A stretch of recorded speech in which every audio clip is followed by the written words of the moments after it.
நாங்கள்லாம் வெண்ணெய் திரண்டு வரும்போது தாலியை உடைச்ச கதையா. ஆனால் நாங்கள் இப்போ கிரைண்டரில் ஆட்டுறோம். நாங்கள்லாம் வந்து உடைக்க மாட்டோம். ஸோ வெண்ணெய் திரண்டு வந்தாலும் என்ன சொல்ல உடையாது. ஸோ இதுதான் வெண்ணெய் திரண்டு வர்றது, கிரைண்டரில் ஆட்டுறது.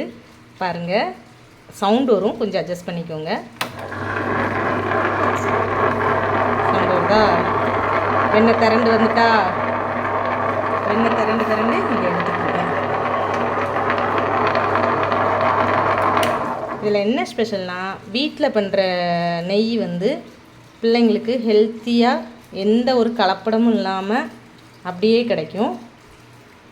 என்ன கொஞ்சம் வேலைப்பாடு இருக்கும், ஃபோனே பார்த்துட்ருக்க முடியாது,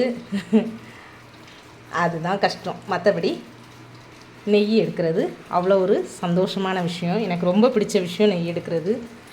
ஆடையை கலெக்ட் பண்ணி வச்சு எப்படியும் நான் வந்து மாதத்துக்கு ஒரு வாட்டி ஒரு 1 லிட்டர் நெய் எடுத்துருவேன். ஆனால் நெய் வந்து பார்த்திங்கன்னா ரொம்ப வெண்ணெய் நிறையா இருந்த மாதிரி இருக்கும், நெய் கம்மியாக தான் கிடைக்கும். ஆனால் இவ்வளோண்டு வெண்ணெய் வந்து நம்ம ஏதாவது இந்த பன்னீர் பட்டர்லாம் செய்கிறதுக்கு கடையில் சில நேரம் இல்லைன்னு வாங்கினோன்னு வைங்களேன், எவ்வளோ தெரியுமா சொல்லுவாங்க? இது வந்து இவ்வளோ மட்டுமே 60 ரூபா 70 ரூபா ஆகும். ஆனால் இவ்வளோ ப்யூரான நெய்யாக கிடைக்காது. எவ்வளோ அழகாக இருக்குது பார்த்தீங்களா? அப்படியே சாஃப்டாக இருக்கும், அமுக்க சூப்பராக இருக்குது. எனக்கு ரொம்ப பிடிக்கும். ஓகே ஃப்ரெண்ட்ஸ், பாய்.